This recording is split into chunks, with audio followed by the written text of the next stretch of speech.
This is Steve Harris from Iron Maiden and British Lion. You're listening to Andrew McCaskey from Scars and Guitars. G'day everybody, welcome to the show. I'm very pleased to bring you a conversation with the great Chuck Billy from Testament. Now, the catalyst for our introduction is due to an Australian tour happening through June 2025. So some way off yet, but I'll put all relevant information, including a link to tickets, in the episode description. Throughout the conversation, those of you who listen to the show regularly know that I love talking to these blokes that have been around for decades because they've got all of the stories and they're prepared to actually have a conversation about it. So Chuck discusses the band's evolving sound, the relationship that he shares with Eric Peterson, his longtime bandmate. Also, Dave Lombardo, Greg Christian, James Murphy, and some of you might not be aware that Nick Barker from Cradle of Filth was in the box seat to be the band's drummer and percussionist. So he talks about what happened there. Elsewhere, he talks about some controversial issues such as the Indonesian festival in 2014 and what happens there and what he thinks about what happened back then now. He reflects on the group's legacy, classic songs, any personal favourites, and career crossroads. It's all there. And we round it out by having a talk about the likelihood of the band ever being given an opportunity to tour with or perform with Metallica. That's a good bit. That's a good one. All right, here he is, Chuck Billy from Testament. Hey, Andrew. G'day, mate. How's things? Good. How are you doing? Sorry I was a little late. No drama, mate. I understand there's that many people wanted to have a conversation with you, so it's always great to look forward to a schedule that includes Chuck Billy, I can assure you. Right on. Are you in a studio? It looks like you got your instruments and your mics all set up back there. I wish I could say that. What had, just long story short, we had a plumbing event in our house and we're going motions with insurance. So that's slab. And yeah, I'm a muso, so I've got everything behind me anyway. I would typically have carpet or we're putting in vinyl planks. But yeah, I do my singing and recording and everything else in here anyway. So I suppose it's a studio in that way. Right on. You know, yeah. How have the conversations been going? Have we been asking interesting questions this time around? Yeah, I mean, it's been 12 years since we've been there, so a lot of questions to be asked. Yeah, what do you hear in between with Soundwave or something like that? Where have I got Soundwave? Soundwave was the last time we were there in 2012, back when Steve DiGiorgio had just came back into the band. Okay, copy. Yeah, right. So with you coming back then, you understand the sales are going well, people are interested. Just in terms of what you got planned then, is it one of those situations where you're putting on a greatest hits set or are you diving into some lesser known classics? I don't know if it's a greatest hits, but since 2012, we have 4 albums come out. And I think we're really keen on playing our newer stuff. I think the new album since The Gathering moving forward, I would really say is kind of like the New Testament, no pun intended, but I think it's a new life for the band moving forward with those records that we've done currently. And by the time we get to Australia, actually our new record's going to be out. So yeah. I think Australia will probably be the first ones to get a taste of the new record live. Okay, fantastic. Than anybody else. So we're looking forward to that. So yeah. We're just so fired up. Everybody in the band has been wanting to come to Australia. And we always ask the agents, why aren't we going to Australia? Why aren't we going there? Well, it's always been because we just couldn't make ends meet financially. It's a long way to go. Tickets are expensive. It's a long way to go. And this time around, we got the offer. And everybody was like, how do we make this work? I'll take a pay cut. I'll share rooms. I'll fly economy. How do we get to Australia? And I said, well, let me work on it. And we seem to put it together and make it work. So we finally are like, everybody's very happy and fired up that we're coming. So yeah, just on that, I'm not suggesting we're old, but we've all been interested or been doing this for decades. Are you guys a dry band at this point? Like, how do you maintain your energy, physical energy, on such a long jaunt and a tour like this? Definitely not a dry band. I'm a smokeless. I love smoking weed, and I don't get high on tour anymore. I quit, probably a month before tour, so my voice is 100%. And everybody still loves to have a drink before the show and after the show, get loose, but we don't go overboard and be hungover. Our mission is to be 100% when it's time to perform. So that's the only thing that changed. I think all of us in our heads still think we're 20 years old. We all try to bang our heads as hard as we're 20 years old still. Yeah. We run around and go crazy on stage like we're still think we're 20 years old. So I think in that sense, we're still giving it 100%. Yeah.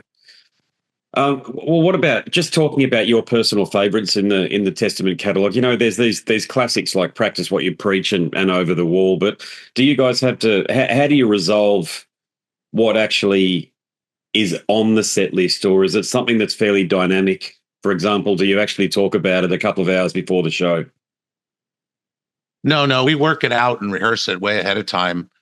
And I definitely could say for the Australian trip, because we're just finishing a tour now playing the Legacy and the New Order album in its entirety. And over the years, we'd always put in stuff off Practice What You Preach and Souls of Black. But there's so many new albums that we've done that we want to dig in and play more of. So I think like from the Gathering record forward, which is like, was that 1, 2, 3, 4, 5 albums worth of music, we'll probably dive into that plus the new album. I think the new album has songs on there. We'll probably come out playing at least 3 of the new songs. So it'll be probably a real modern set that some of the songs, well, Into the Pit's always one classic that always has to be into the set, always. So that's probably the only song that you'll hear from past performances. Okay, copy, yeah. Hey, I was reading that lyrical themes on your recent albums, they touch on themes of aliens and secret societies, this sort of thing. So there's plenty of fodder around for those sort of things, but what specifically inspired those lyrical directions? Well, I'm always a believer that maybe there's something beyond this life. Everybody has the question when you die, do you go to heaven or hell? Is there really a heaven or hell? And the creation of man, it's always a mystery, and when I watch these shows on our history or on alien encounters that date back to,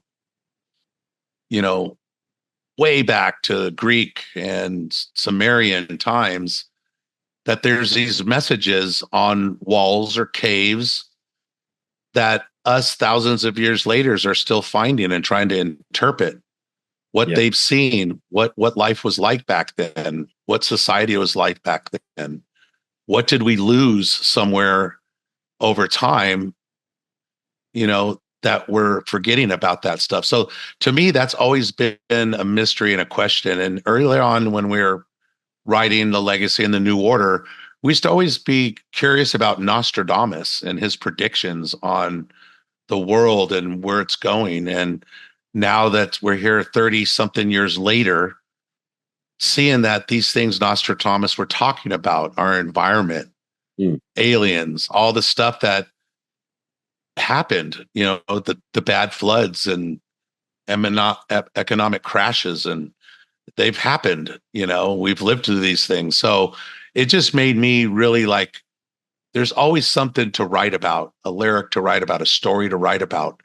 What about the unknown? Or maybe it's just something that we don't know. So those alien things, and did aliens really create mankind? Was there really life on Mars? All these things, I like to write about that and think about that, and maybe open the chance of a possibility of that.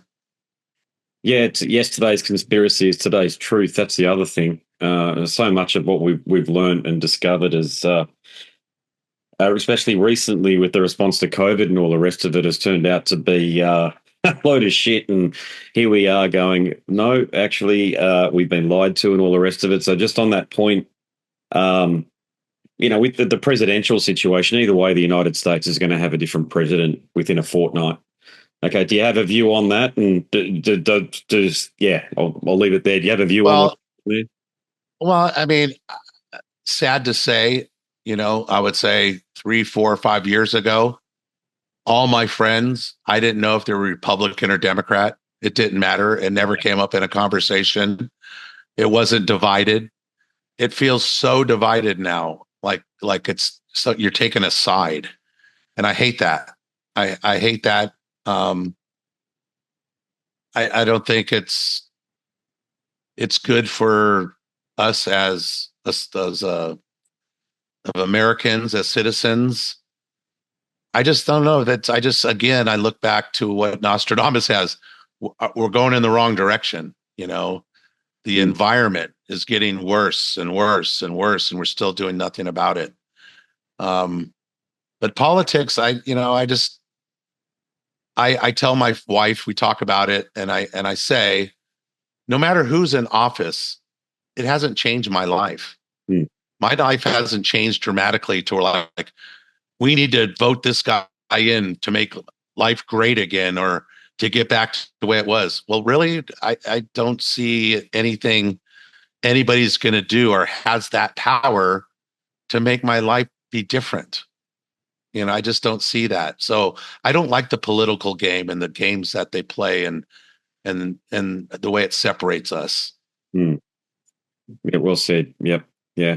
Look, I'll try and make this as varied and as interesting a conversation for you as possible, because I know you do a lot of interviews and you get similar questions come up all the time. So I was just, we were scrolling through Google, but we've also got the GPTs these days, as I'm sure you're aware.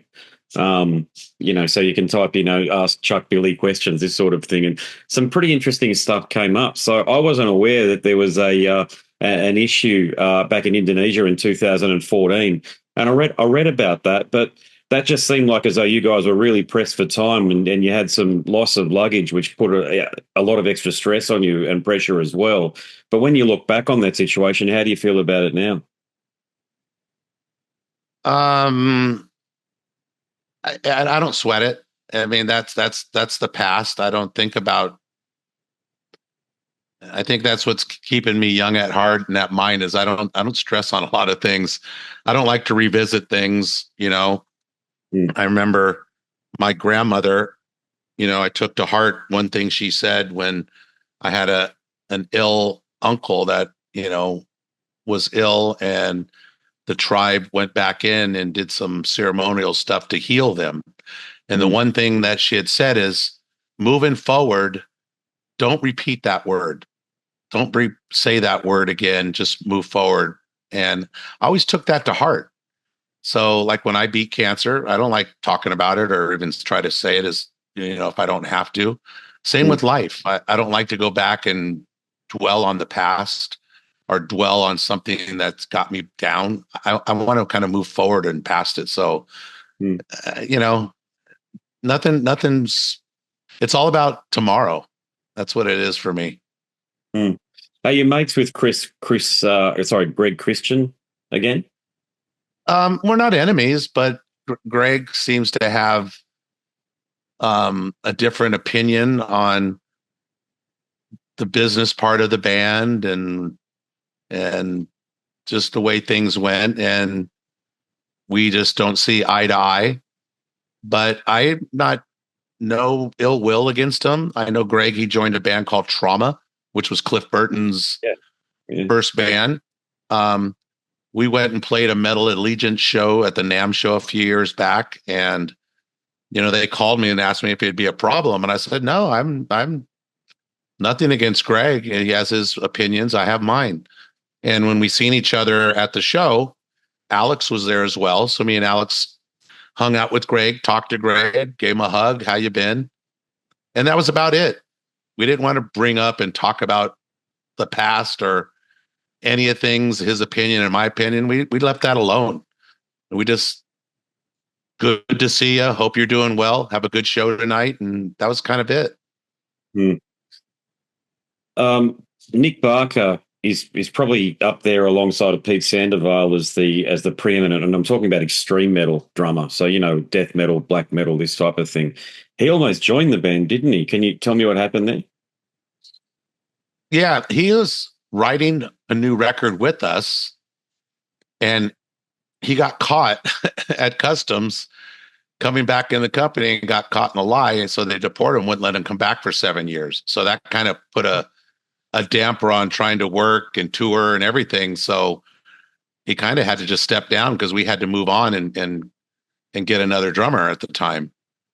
But we have some great times with Nick, and he was a solid drummer, and he knew all our history and all our back catalog.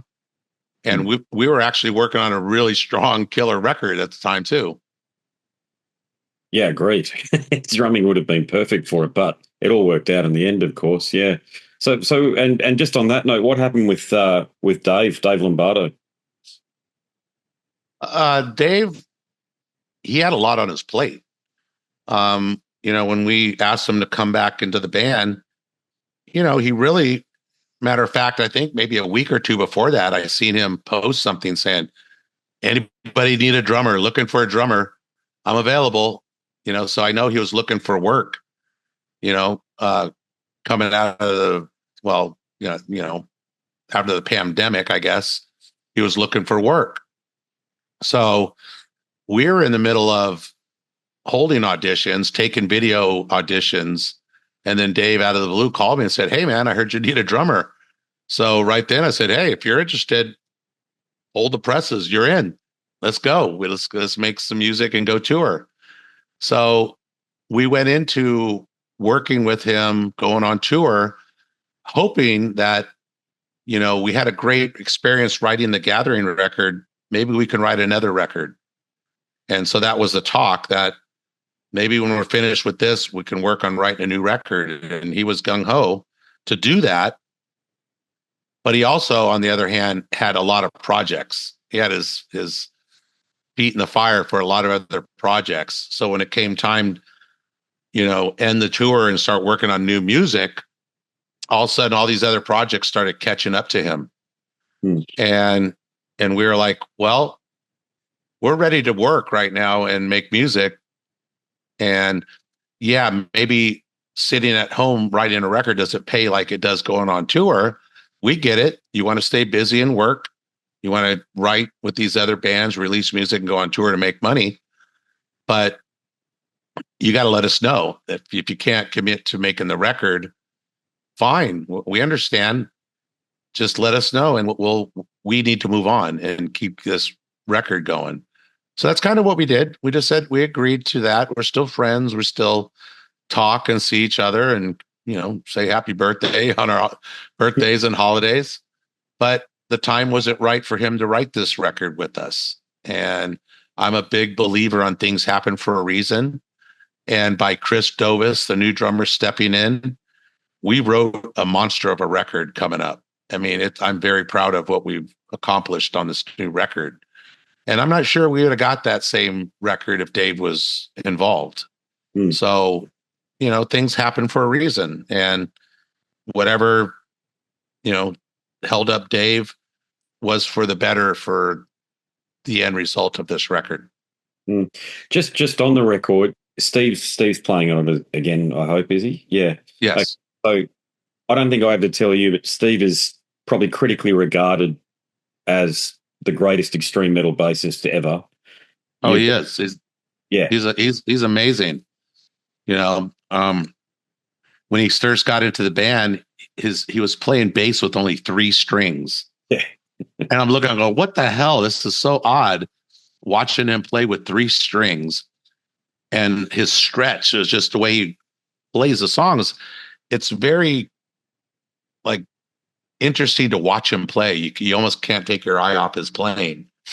And then he stopped doing it. Excuse me.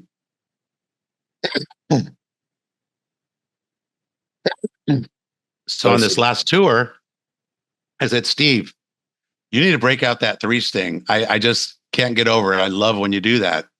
So we just did this last tour playing the Legacy New Order, and he would break out that 3 string at the end of the show. And it was just like awesome. And again, it's something that every bass player just can't do, transpose to play on 3 strings. So it's a very odd look. And very challenging to play, especially when it's fretless, no frets. Yeah. So you're right. He's at the top of the field as far as bass players, in my opinion. Was Ralph Santola ever discussed about, or was he ever in the conversation about joining the band? No, not our band. No, just because Ralph has always been just a good friend, yeah, and showing up to support the band and hang out with Steve. He was one of Steve's great friends. yeah. So yeah, never about jamming with us though. I don't think we ever got into the position to be needing him in the band. Yeah, no, that's fair enough. I mean, you've had some. I mean, Alex is Alex, right? You know, again, another all-time player. But you have had another one in there, which is they're talking about the Gathering album and Dave. A little bit overlooked is the fact that James Murphy is on that album as well, who is very much an iconic shredder within the extreme metal circles as well. So was potentially, when you look back on that, could he have stayed for a couple of more albums? Oh, yeah, totally. James could have definitely stayed for some more records, but at the end of our time together, he became ill, at the time, and we didn't know what was going on. He was doing some wacky things, and things just weren't right. And we knew that he needed to get back to his family to have his support, not only personally, but financially, maybe to help him see a doctor, take care of what he needed to take care of. And he did. And so again, things kind of worked out at that time, because when I was ill in 2001, they did a benefit show, Thrash of the Titans. And that's the first time I got to see Alex and Louie and Greg come back to Testament, is to play at that performance. And I think that's what kind of opened the door for all of us to get back together again. And so again, things happen for a reason. James needing to step down, and us even needed to move on and reconnect with the original guys again. It was special. And especially for me, because, when I had cancer, lost all my hair, eyebrows, everything, I look in the mirror and didn't see the same Chuck Billy that was a singer of Testament. So I was looking at it as a blessing to have an opportunity to have all the original guys back, making a new record, which is the first Strike Still Deadly record, moving forward to get to play and tour again with those guys. So it was for me, because I thought my music career was over at that point. For me, it was like, wow, it really put my mind at ease, coming back, getting to do something I love, coming back to do something with the guys, in a sense, finish something that I started with these guys. It was kind of that kind of a feeling. And of course, we all kind of moved on. Alex stayed, and Greg moved on. Louis couldn't play anymore because he had arthritis in his hands, but Louis still an intricate part of the band. Eric still sends him music to listen to and give his 2 cents on, always. So Louis, we all still feel like he's still that sixth member of the band, as you will. Yeah, I understand what you're saying there about, having feelings that potentially your career's over. No, it's not about you. It's the royal you. I think nobody knew where heavy metal and proper heavy metal bands like you guys were headed in the late 90s, early 2000s. It was really a bit of an unknown. And, then metalcore came out and deathcore, and it started to pick up a little bit, and the kids started getting into it again through that. But it was a very uncertain time. And of course, I know you were very close, and you would have been great in Sepultura. But were there any other bands that you might have looked at joining, or that you were sounded out to join? Not at the time. I mean, I think that Sepultura audition was just a weird time for us, breaking up, not having a label, not knowing the future, not knew it was all that uncertainty of the music business. I wanted to try to find a band that was established, that was heavy, that my voice fit into. Luckily, I didn't get the audition. Luckily, I didn't make it. or there'd have been a lot of Testament music that never got made. So, things happen for a reason. I was late to give my audition tape in, and they already made their decision with Derek at the time. So, but it was fun to sing those songs and send the tape to them. And I still get to jam with Andreas during Metal Allegiance in LA at our Metal Allegiance shows. He comes down in NAMM, and I get to perform some of the Sepultura songs with him.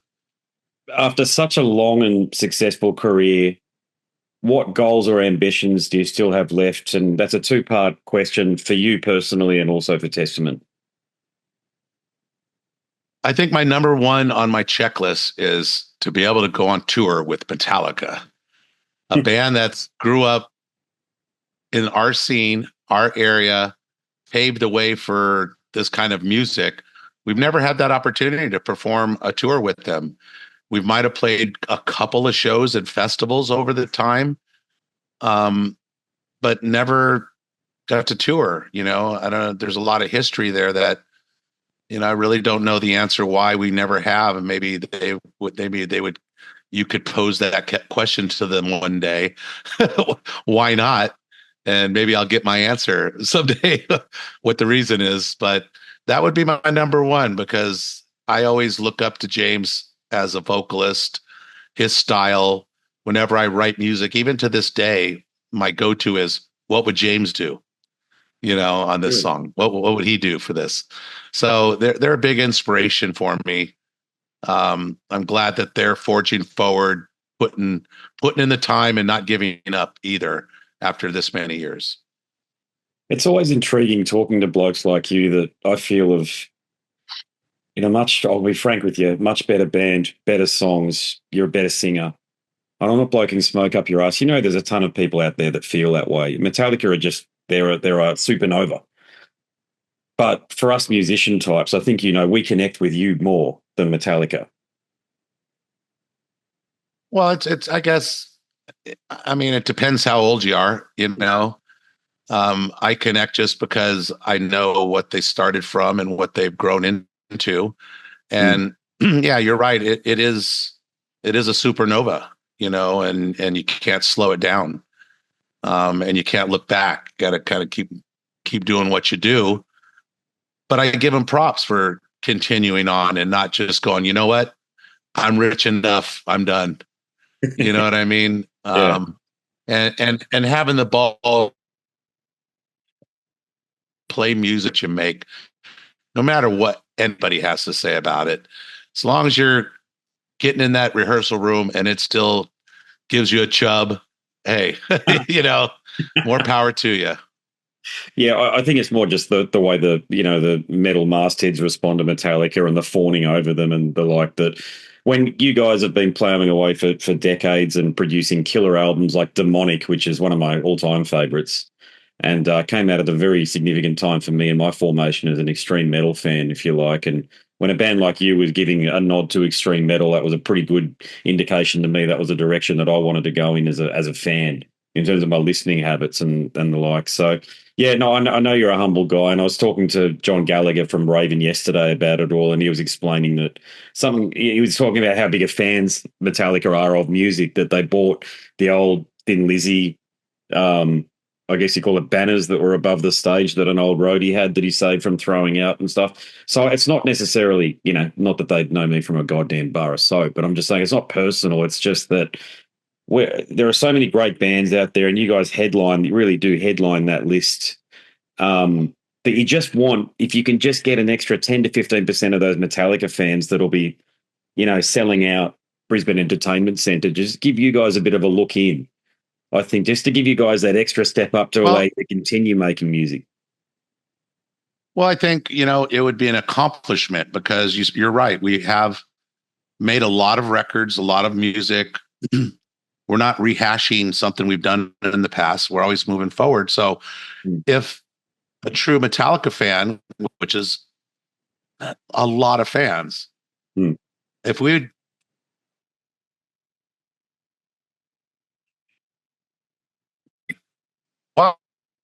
heard of Testament, but I've never really heard Testament, and go, wow, I always thought this, that they were this kind of band. But to hear us and hear our catalog, they might go, wow, you know what? Maybe I didn't give them a chance. Yeah. I didn't give their songs a chance. And we have such a deep catalog and variety of music where I think we'd go hand in hand with a true Metallica fan if they really gave our records a chance. Listen, if they had you guys in Corrosion of Conformity on a tour, I'd go, because I won't go to a Metallica show these days. But it's to have that nod, introducing, when I say legacy bands that have been around for a long time with a deep catalog like you guys in Corrosion do have, that'd be something. And I don't know who they're bringing out now. I mean, the last time, to be honest, mate, five finger death punch, I think. But that's my point. So, why? So I don't even hate those guys. They're not a metal band. You know what I mean? And I mean, they had fucking Limp Bizkit on the last tour, scheduled in the last tour, I think it was. Why? Yeah, I mean, I think maybe it's agencies doing favors for each other's, or management, friends with other big managements, and getting their guys on the band because they sell a lot of tickets on their own, but they don't necessarily are going to sell Metallica tickets. They're just kind of there, on the show. That? Like a kid goes to a show and comes back with a Metallica t-shirt and a Limp Bizkit t-shirt. I mean, I couldn't imagine anything worse, but it's clearly, it's clearly happened. Yeah. And it's to your point. It's got to be that issue around, I know the business is a dark art, and you've managed the band and you've taken care of that stuff. So there's all sorts of things that go on. But hey, just before I let you go, I just want to at least they're giving Pantera a shot, which is awesome. That's one true metal band that they picked correctly to open their show. Yeah, so you obviously support what those guys. I mean, I do too, but you support that, do you? What's going on with Charlie and Zach? Yeah, I'm sure Anthrax doesn't, but keeping them not touring, Yeah, I was a bit on the fence, but just through John, I've gotten to speak to Zach a bunch of times, so I know they're legit, those guys, and they mean it, and it's really good to see Phil back on track after the things that happened a decade ago. It's really good to see him reclaim that mantle and to bring those songs to a new audience. And I think the band's legacy is assured, there's no doubt, but actually seeing Phil up on stage belting out those classics is something else, isn't it? Well, for me it is, because I've done some Metal Allegiance and even Metal Masters shows with Phil, and even some Dime Bashes where, to me, Phil wasn't 100% ready to play those songs, where I feel now he's right back to the old Phil. He looks healthy. He's really into it, and he sounds great doing it now, which, it's awesome that he's, I want to say, taking it so serious. I think you're right. Yeah, he got serious. That episode of Dime Bash gave him an opportunity to really reassess. Well, this is my take on it. Assess where he's at and what his contribution to metal meant from here, because the legacy's assured, but you can alter your legacy slightly, and but actually bringing the music to people in the here and now is actually very important. Keeping it alive in that way. You've seen, how common is it now for bands not to even have original members in the group, like Leonard Skinner? There's a few out there like that. Yeah, it gets tough. We're very fortunate that our core group is stuck together for so long. Yeah, and that you haven't had massive falling outs either, especially between you and Eric, because that's probably that's as important to heavy metal as what the partnership between James and Lars is, your partnership with Eric. Yeah, I mean, we've learned what buttons not to push, but we do know which buttons to push if it came to it. But we learned to live with each other. We love each other and fight like brothers. Put it that way, That's the only way I can explain it, is we are like brothers, and we can fight like them too. But still, at the end of the day, be brothers and have each other's back. With the career like what you've had, and the obstacles, and the best way to describe it with you is the problems you've managed to resolve. That sits best. there's got to be a book in you about this stuff because you could write a couple of times by now. So have you got plans for that? I've been talking to somebody about trying to put out a book. It just hasn't came to it. I know next year, 25 is not going to be the busiest year. So maybe I'll kind of look into that, try to get a lot of that done. Have you, as I say, with a career like yours, it'd be hard to put it into one volume.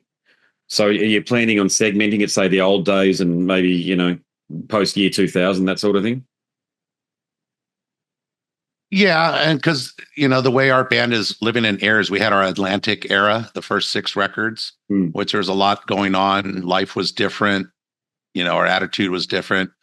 But once you're off a label like that and you're on your own, life was different for Testament. And I think that's where we finally pieces together, put everything behind us, figured we needed to move forward. And then I got sick, and then that's a whole nother chapter, you know, of that part of my life. And then to where we are today, you know. Is it, I hope you don't mind me inquiring on this. Is the prognosis very positive on that front? Yeah, I get a physical and checkups every 6 months, and I'm so far I'm good to go. Knock on wood, you know. Yeah, oh, fantastic. Yeah, mate, it's been a pleasure again. I'll be in the audience in Brisbane when you come down. Thanks so much for giving me your time and for continuing to play the music. You know, you can tell it's important, and it is important that you keep on doing this thing. And yeah, mate, thanks again. I really appreciate it. Well, thank you so much. We'll see you in June. And by the way, what is the weather like in June? Is that the winter?